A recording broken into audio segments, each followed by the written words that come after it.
Hola, soy Fabi y continuando con la historia de la cultura argentina, les comparto la segunda parte del capítulo 9: el Salón Nacional, los grandes artistas argentinos, el adelanto edilicio de Buenos Aires y los arquitectos destacados.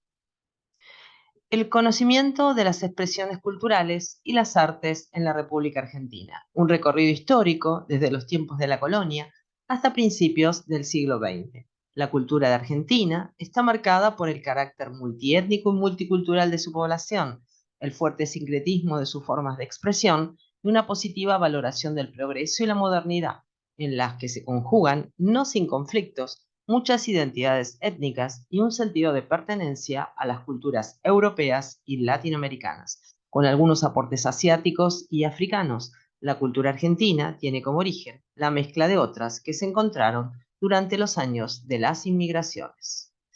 Comenzando con los artistas, tenemos acá al célebre Eduardo Schiaffino, que realizó un viaje de estudios a Europa. Admirador del arte moderno, se decidió por París, ciudad en la que se formó en la Academia Colarossi con el profesor Rafael Collin y en el taller de pintor Pierre Puvis de Chavannes. En su experiencia parisina abordó diversos géneros, paisajes, desnudos y retratos, y obtuvo cierto reconocimiento, ya que fue aceptado en el Salón y en la Exposición Universal del año 1889. Se conservan numerosos retratos que realizó en esta época de estudiante, muchos de ellos dibujos en grafito, pastel, carbonilla o sanguina, y en otros casos pinturas que hacía para vender, ya que la beca otorgada por el gobierno argentino no le alcanzaba para subsistir.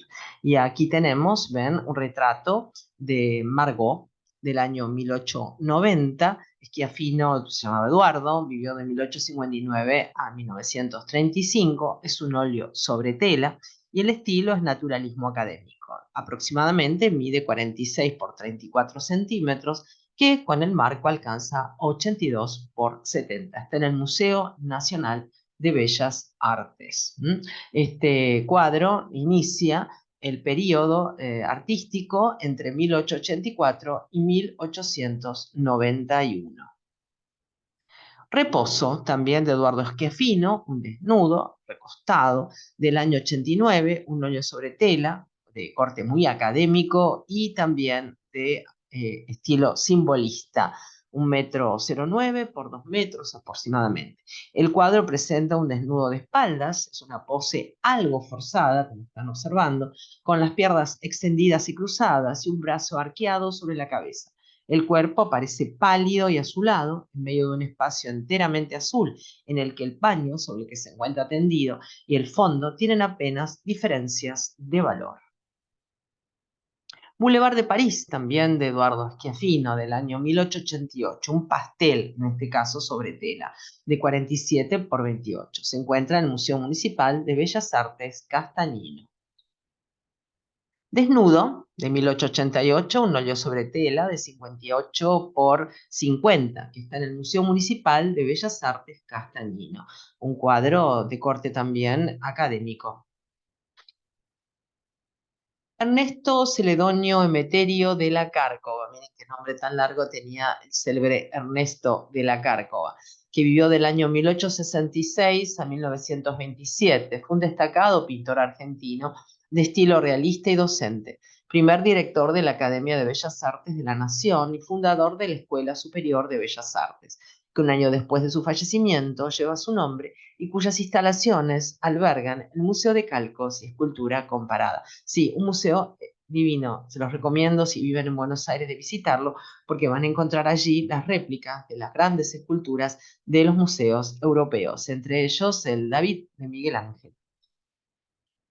La educación fue uno de los ejes fundamentales en la vida de Ernesto de la Cárcova. Se preocupó por la gestión y la formación específica de los artistas, cumpliendo varios roles públicos como inspector de la enseñanza del dibujo, jurado de la adjudicación de cargos en las escuelas primarias y secundarias, a cargo de la Cátedra de Historia del Arte de la Universidad de La Plata.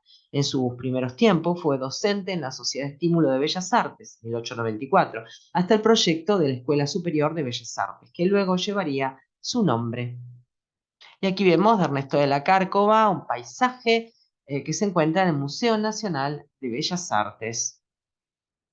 También vemos un retrato de Dolores Pérez del Cerro, también en el Museo Nacional de Bellas Artes. Y otro retrato que se llama En el Jardín, de 1902, de 40 por 32 centímetros, un óleo sobre madera, también en el Museo Nacional de Bellas Artes. Anotar el detalle de los encajes, las flores, y un cuadro que es sumamente estremecedor y llama a la reflexión: Sin pan y sin trabajo. Este cuadro fue pintado de 1892 a 1893 por Ernesto de la Cárcova. Es uno de los cuadros estrella del Museo Nacional de Bellas Artes. Es un óleo sobre tela de 1,25 m con 5 por 2,16 m. Muestra el desasosiego, la angustia de un hombre que no tiene trabajo y su esposa con un bebé recién nacido que prácticamente no tienen para dar de comer, y cómo crispa el puño y cómo se ven los utensilios de trabajo de manera, vieron, metafórica y muy o alegórica, muy esperando el trabajo, y el puño que se cierra y la bronca, como decimos acá en la Argentina, que tiene por no poder obtener trabajo y mira por la ventana ansioso. Esta pintura, vamos a leer aquí una, una mirada escrita por María Gainza. Esta pintura cuenta una historia triste de pobreza, miedo y hambre. Un hombre y una mujer sentados a la mesa de una habitación oscura. La mujer parece agotada, pero con la poca fuerza que le queda, amamanta a su hijo. Su esposo también está cansado de las injusticias, sobre todo. Mira a través de la ventana cómo la policía montada reprime una manifestación obrera y, fastidiado, golpea la mesa. Toda la habitación está en equilibrio inestable, como la vida de ese matrimonio marcado por la incertidumbre. El cuadro es conocido como la primera pintura argentina que retrata la desocupación y, en términos de estilo, pertenece al realismo, un movimiento comprometido con las clases bajas. Es bueno ver ascender a la gente que nunca tuvo el honor de ser estudiado por la pintura, había dicho Courbet, el padre del movimiento en Francia. De la Cárcova pintó su cuadro de manera agitada, como si en el mismo pincel arrastrara la ansiedad contenida del desocupado. Lo que pasa en la imagen y lo que hace la pincelada se estimulan mutuamente. 1910, alegoría del centenario, medallón de plata de Ernesto de la Cárcova, que se encuentra en el Museo de la Casa Rosada. Es un medallón de cobre plateado diseñado para la celebración del centenario de la República Argentina. Pío Colivadino, otro gran artista, nacido en Buenos Aires en 1869 y fallecido en 1945. Fue un pintor, grabador y escenógrafo argentino. Fue nombrado miembro de número de la Academia Nacional de Bellas Artes. Nació en el barrio de Barracas. Estudió dibujo en la Sociedad Cultural Ítalo-Argentina, Società Nazionale de Buenos Aires. En el año 1889 viajó a Roma, donde en 1891 fue aceptado en la Academia di San Luca, la Academia Nacional de Bellas Artes, egresando de ella 7 años después. Allí fue entrenado por Cesare Mariani y colaboró en los frescos decorativos de la Corte Constitucional de Italia. Director de la Academia Nacional de Bellas Artes, donde enseñó hasta su jubilación en 1935, siendo alguno de sus alumnos Lino Enea Spilimbergo, Miguel Victorica, Raquel Forner, Héctor Basaldúa y Benito Quinquela Martín. Ayudó a organizar la Escuela Nacional de Bellas Artes Prilidiano Pueyrredón en el año 1939 y el Museo de Calcos y Escultura Comparada en el año 1941. Fue director de la Escuela Prilidiano Pueyrredón hasta 1944, cuando fue obligado a retirarse por el nuevo gobierno militar del general Pedro Pablo Ramírez, cuya política cultural era hostil a las influencias europeas y favorable a lo que describía como virtudes criollas. Uno de sus últimos alumnos, uno de los últimos alumnos de Colivadino en la escuela Prilidiano Pueyrredón, el pintor, dibujante, periodista y escritor Lleno Díaz, graduado en aquella en 1946, describió estas circunstancias en su autobiografía humorística del año 1984, afirmando: el 4 de junio de 1943 Estalló la revolución y expulsó al director de la escuela, don Pío Colivadino, un hombre de grandes conocimientos técnicos, un reconocido artista que había dedicado su vida a la escuela. Fue cruelmente reemplazado por uno de esos perversos incompetentes y el ilustre maestro anciano murió de tristeza. Fue un crimen más, entre muchos otros, del fascismo en Argentina. Pío Colivadino falleció en 1945, el 26 de agosto, en Buenos Aires, a los 75 años. En la imagen estamos viendo la foto de el pintor, dibujante, periodista y escritor Geno Díaz, uno de los últimos alumnos de Colivadino. Sus numerosas obras se encuentran en los mejores museos nacionales y del exterior. Nunca pidió nada para él, sino para su academia y sus alumnos. Fue un artista que descubrió los signos de un lenguaje que el pueblo entiende, porque es el trabajo del fondo de la sensibilidad. Fue contrario a toda clase de simbolismo, conceptualismo y demás ismos que consideró como una enfermedad infantil de los artistas. Capturó en sus telas el perfume de otros tiempos, la nostalgia de lo apenas perdido. Bueno, de Pío Colivadino, un cuadro más que emblemático, La hora del almuerzo, del año 1903, que es un óleo sobre tela, que mide aproximadamente 1,61 m por 2,52 m y está en el Museo Nacional de Bellas Artes. Y aquí lo vemos en todo su esplendor. Paisaje de Tandil, de Pío Colivadino, de 70 por 92, otro óleo sobre tela que se encuentra en el Museo Nacional de Bellas Artes. Observen la técnica, la pincelada, lo que hace a Pío Colivadino, justamente un artista moderno que innova, como con todos los aportes que vienen de Europa. El Riachuelo, del año 1916, como verán, es variada la representación de paisajes, personajes. Se encuentra también en el Museo Nacional de Bellas Artes. Y es interesante el punto de vista, bastante alto, como mirando desde un puente. El Mendigo, también de Pío Colivadino, del año 1904. En realidad, esto es un aguafuerte sobre papel, también se encuentra en el Museo Nacional de Bellas Artes, y tenemos las medidas de la plancha, de 26,7 por 20,5 y de 16,1 por 12, el aguafuerte en sí mismo sobre papel. Saben que es técnica del grabado.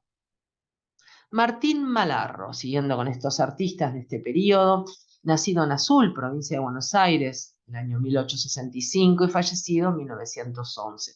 Fue un pintor argentino, se formó en Buenos Aires y en París, introdujo el impresionismo en este país. Su pintura de avanzada para la época se caracteriza por el uso del juego luminoso en sus pinturas. Fue ilustrador, pintor, crítico y pedagogo.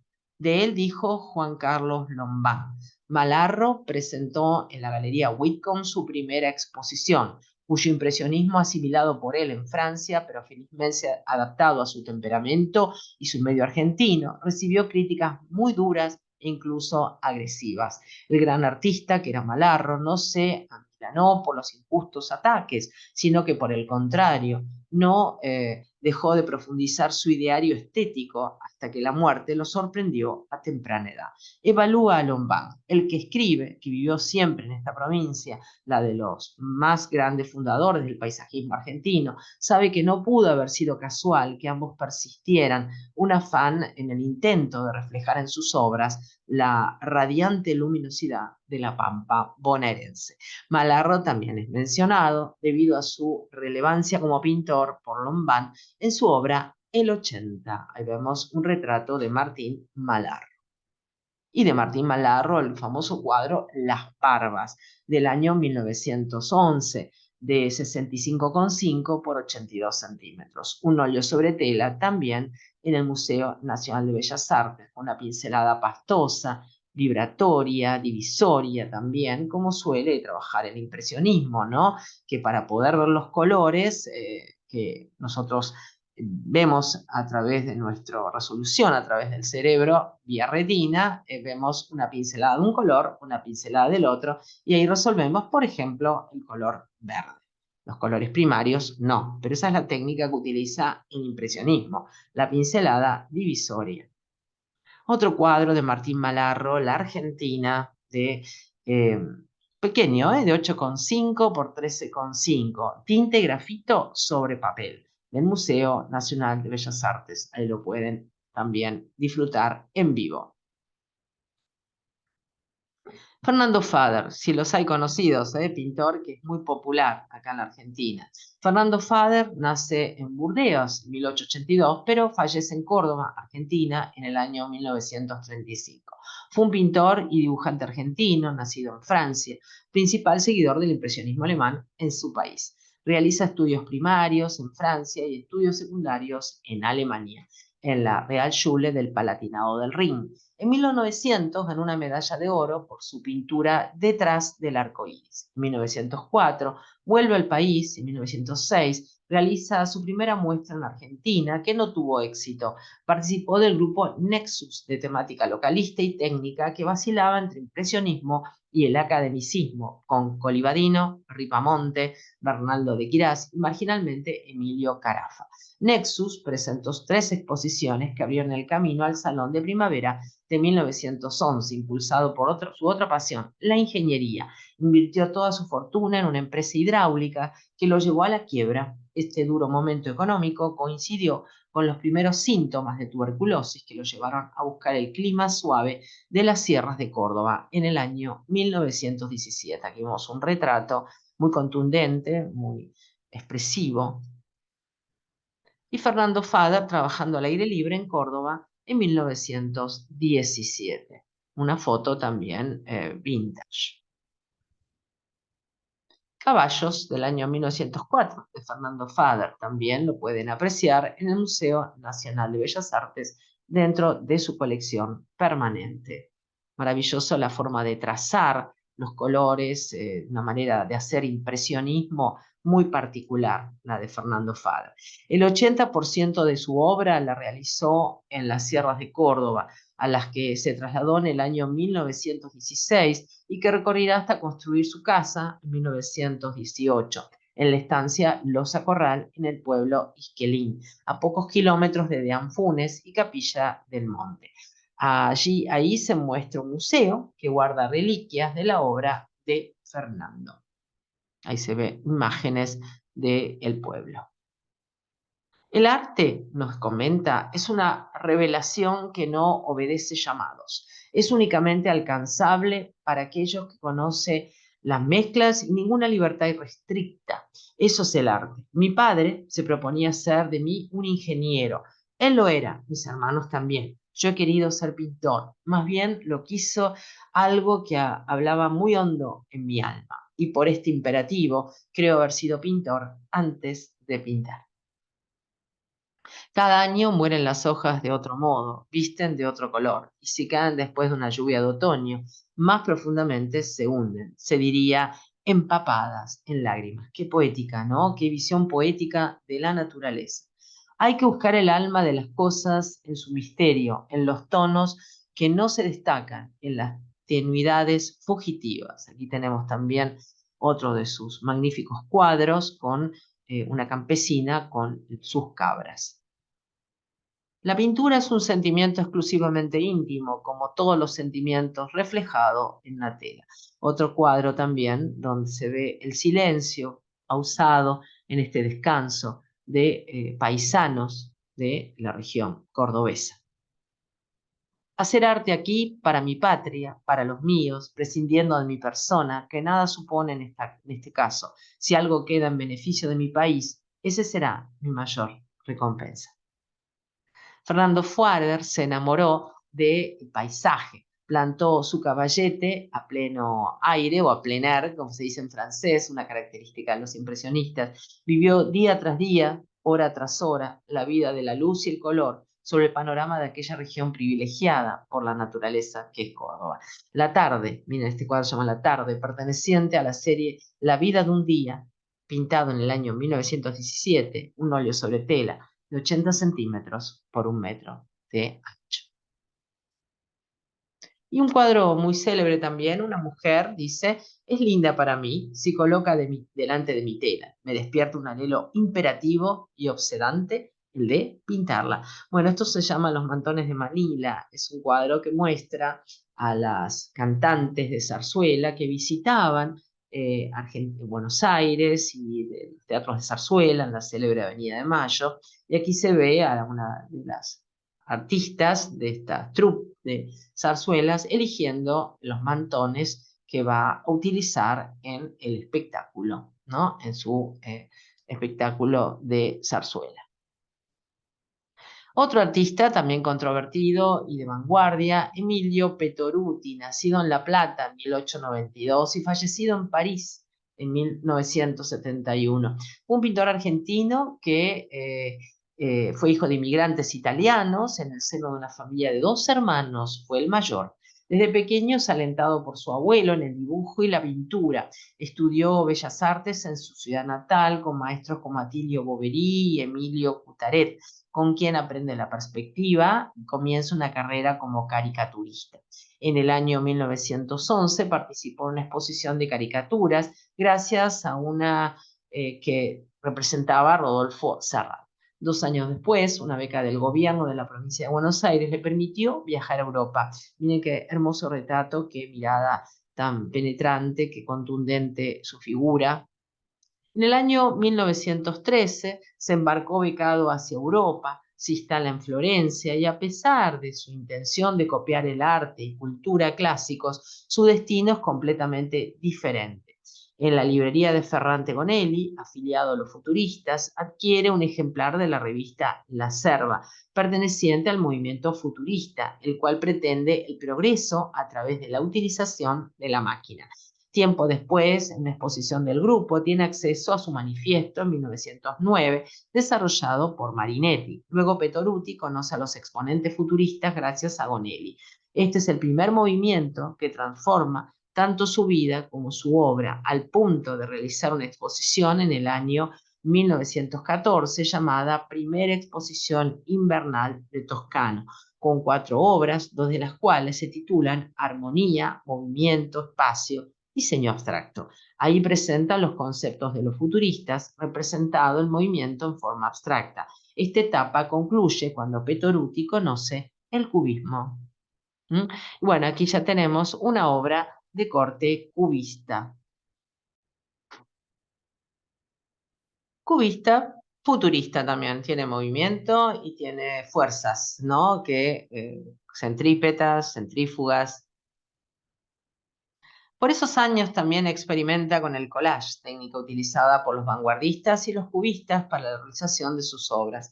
El futurismo ya no cumplía con las expectativas de Petoruti. La pintura debía ser construcción y color, y el cubismo calzaba con estos requisitos, permitiéndole pintar los objetos que él amaba, como sifones, instrumentos musicales, soles, botellas o fruteras.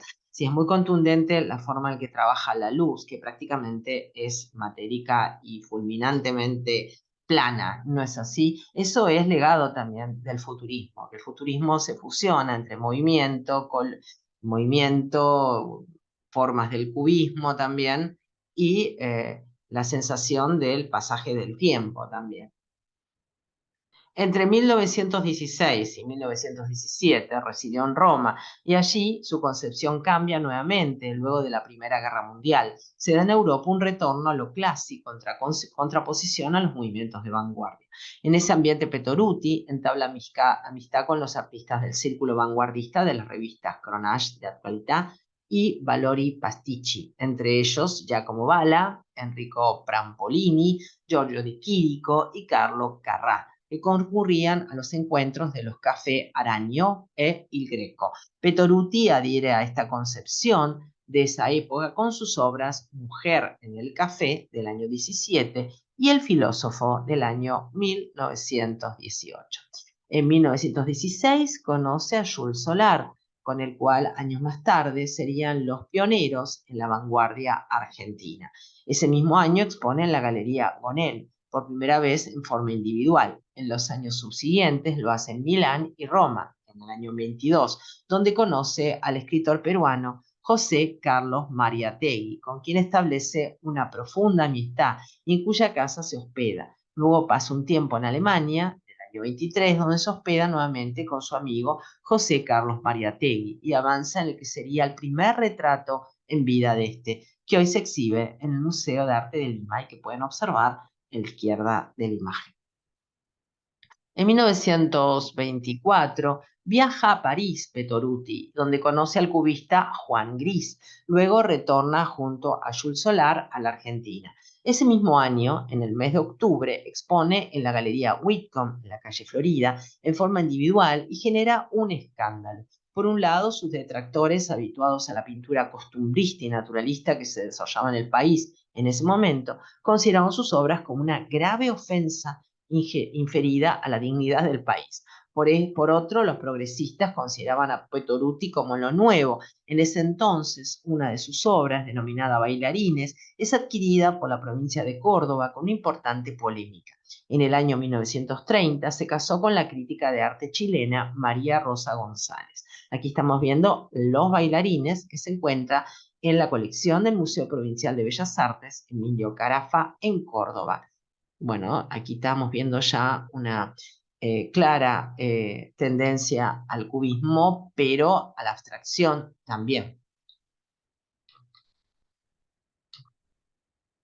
En el año 1930 se le ofreció el cargo de director del Museo de Bellas Artes de La Plata, el cual se propuso profesionalizar, para lo cual aumentó su patrimonio pictórico, compró obras de artistas como Jules Solar y durante 1942 pasa 8 meses recorriendo museos y universidades de Estados Unidos, invitado por el Comité for Inter-American Artistic and Intellectual Relations. Expone en el San Francisco Museum of Art y otros museos de Estados Unidos. Importantes museos de Estados Unidos lo invitaron a exponer individual y colectivamente.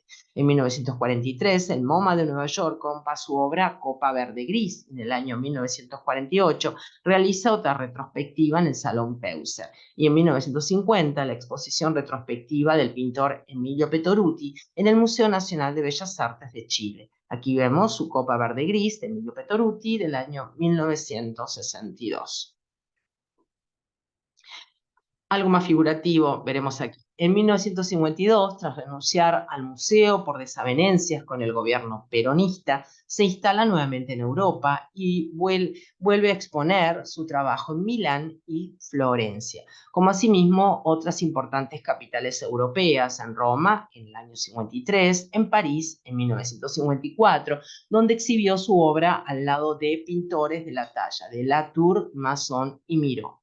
En Europa vuelve a la abstracción con temas como las noches de verano, el crepúsculo marino, los soles ovalados. En palabras del artista francés Roger Vissier, Petoruti aspira a la certidumbre, el orden, la pureza y la espiritualidad. Realizó series de pinturas como sus soles, arlequines y copas, obras de características menos abstractas, teñidas de características del retorno al orden, más claras y geométricas. Fue nombrado miembro de número de la Academia Nacional de Bellas Artes. El cuadro en cuestión, el improvisador que estamos viendo aquí, es del año 1937, se encuentra en el Museo Nacional de Bellas Artes, es de gran tamaño, de 1,38 m de altura por 96 de ancho y es uno de los más conocidos de Emilio Petoruti, uno de los más hermosos también. En 1970 decide retornar a su patria, pero fallece sin poder lograrlo el 16 de octubre del 71 en París, víctima de una infección hepatorenal. Francisco Caferata, nacido en Buenos Aires en el año 1861 y fallecido en 1890, considerado el primer escultor argentino y autor de varias obras destacadas. Vamos a dedicarnos a ver la escultura de este periodo. Retrato de Caferata en la revista española La Ilustración Artística.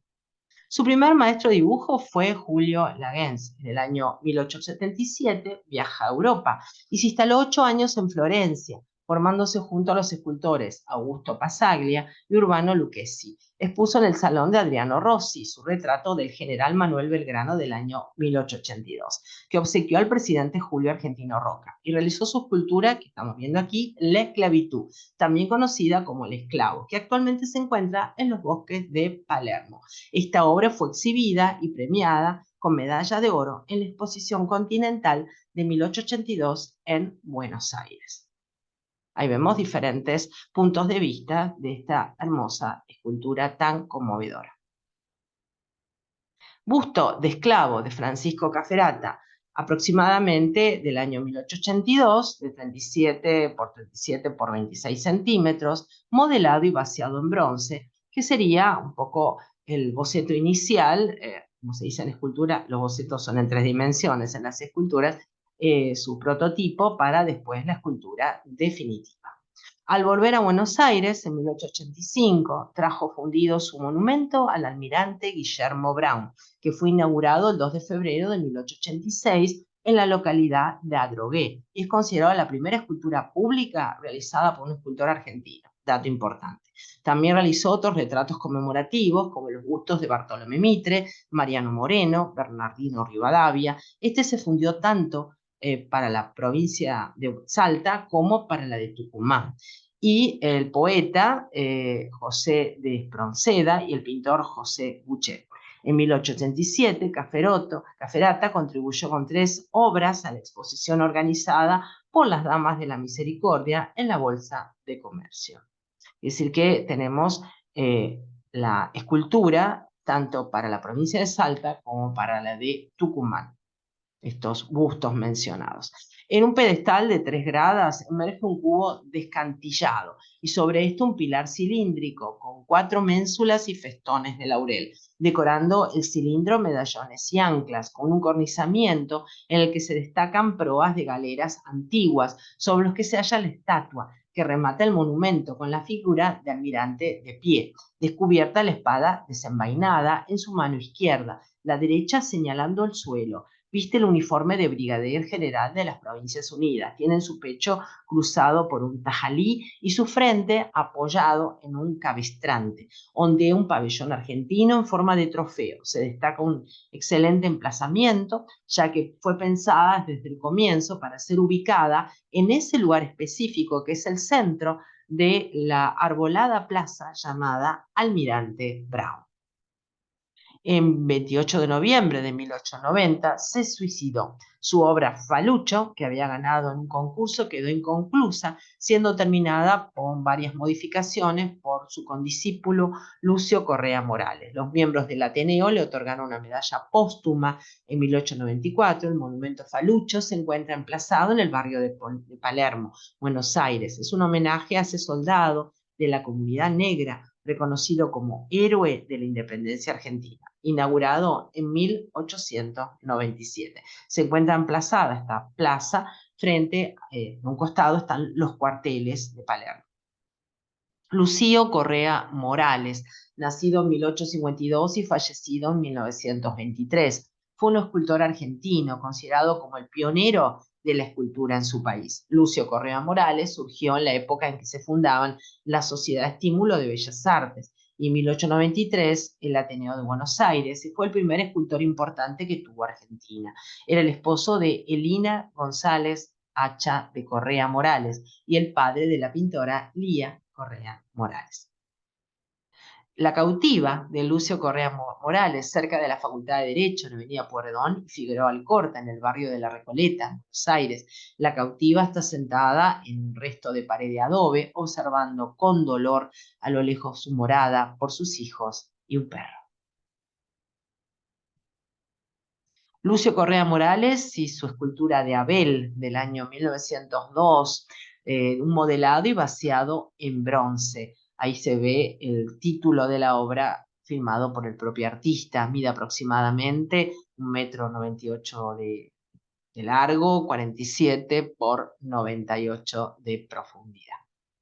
Gracias a una beca otorgada por el presidente Domingo Faustino Sarmiento en 1874, pudo viajar a Florencia, donde estudió en la Real Academia de Bellas Artes, hasta que regresó a la Argentina en 1882, cuando expuso sus primeras 2 obras relevantes, Indio Pampa y El Río de la Plata, elogiadas por la crítica.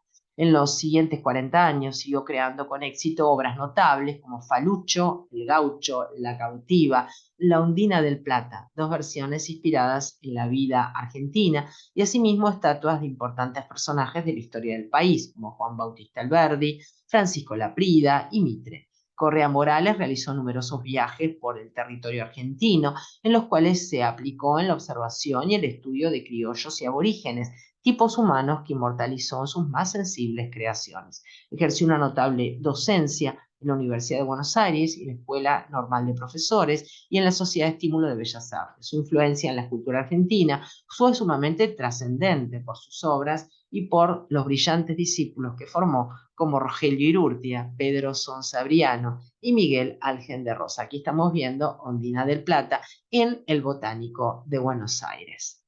Miren qué linda esta imagen reflejada en el estanque que está al lado de la escultura, obviamente.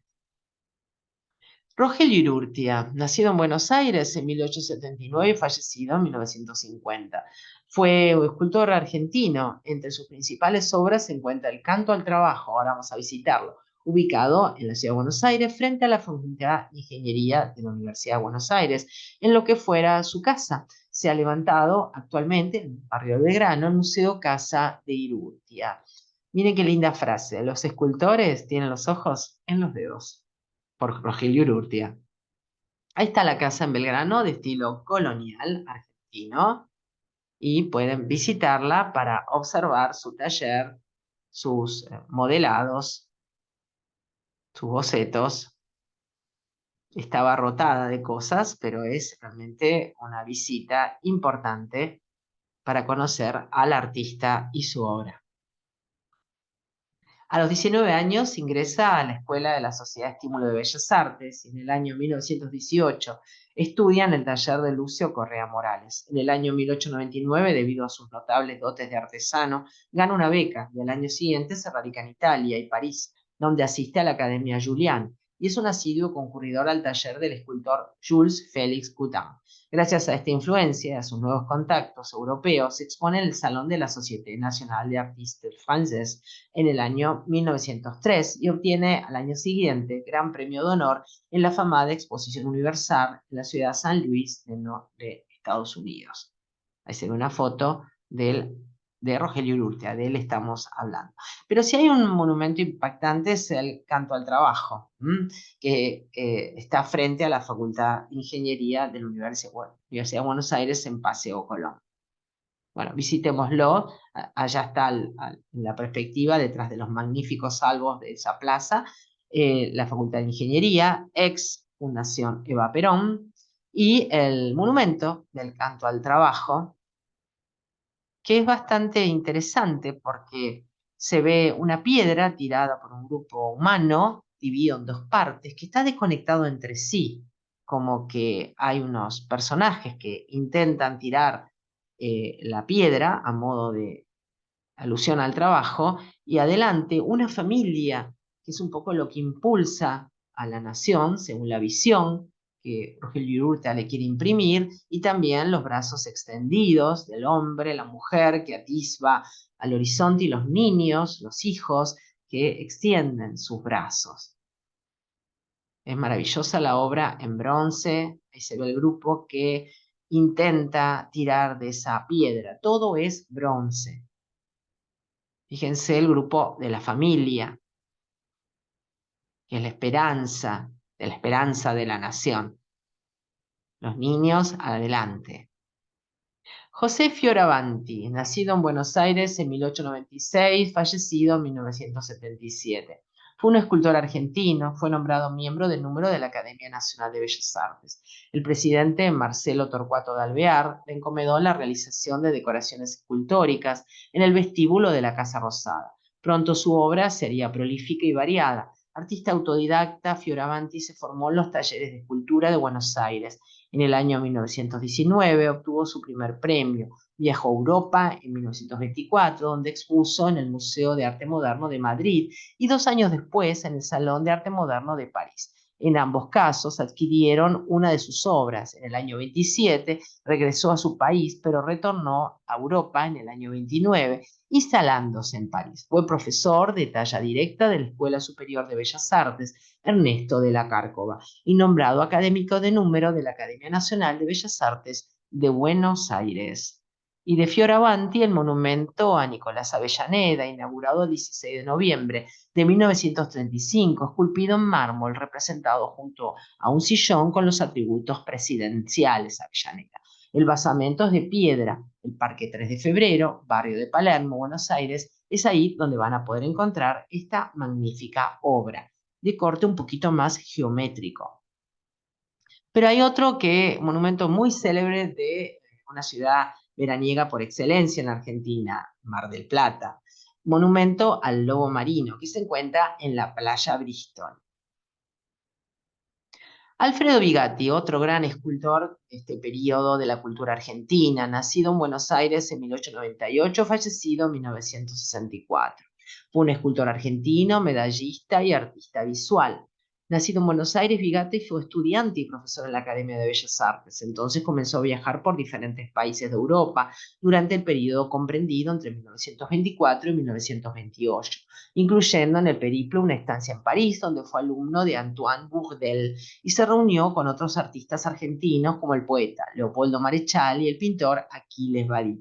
Tras su regreso continuó con la docencia. La obra más sobresaliente de Bigatti pues, probablemente sea el Monumento Histórico Nacional a la Bandera en Rosario, capital de la provincia de Santa Fe, realizado en colaboración con los arquitectos Ángel Guido y Alejandro Bustillo, y de los ayudantes escultores José Fioravanti y Eduardo Barnes, en menor medida de Pedro Cresta. Desde 1936 hasta 1941 ejerce primero el cargo de vicepresidente y luego de presidente de la Asociación Argentina de Artistas Plásticos. En 1936, Bigatti contrajo matrimonio con la escultora y pintora expresionista Raquel Forner, a quien había conocido 10 años antes. Fallece en Buenos Aires el 25 de marzo de 1964. Ahí se lo ve al célebre monumento a la bandera, que hay que recorrerlo, ¿no? Pues un monumento de gran porte. Ahí se ve el periodo constructivo del monumento y las calles que en Rosario descienden hacia la ribera. ¿Ven? Y hoy en día la imagen, por supuesto, en el estandarte, una gran bandera flameante. Otra vista desde un dron, magnífica vista. Y continuando con este periodo importante de la República Argentina, de su cultura, su adelanto edilicio. Luego de la reunificación argentina y apaciguadas las luchas fratricidas, comenzó a mirarse con aprecio a la arquitectura europea no española, especialmente la italiana, como se observa en la Casa Rosada, y a la francesa también. Este es el segundo caso, se destacó Pierre Benoit. Desde 1853 a 1880 se destacó un estilo particular en Argentina, denominado italianizante, que fusionaba la antigua arquitectura colonial con estilos clásicos. De ella quedan centenares de exponentes a lo largo y ancho de todo el país, de casas, ¿no?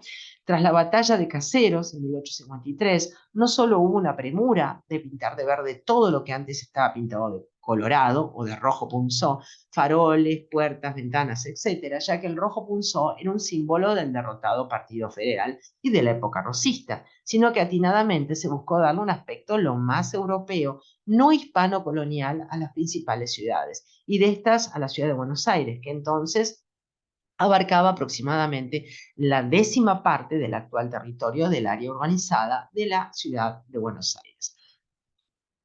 Y ahí tenemos del arquitecto italiano Francesco Tamburini la célebre Casa Rosada. ¿Qué es rosada? Sí, porque dicen que, la leyenda dice que se pintó con cal teñida de sangre del matadero. Era muy pobre esta región y no había dinero para pintura, según comentan. Proyecto original de Tamburini para la ampliación de la Casa Rosada en 1884. Y aquí vemos una imagen vintage. Por dentro demos una visita. El Salón Blanco, ubicado en el primer piso del palacio. Es de gran fasto, los salones, mucho dorado, estucos dorados, cornisamientos y adornos neoclásicos.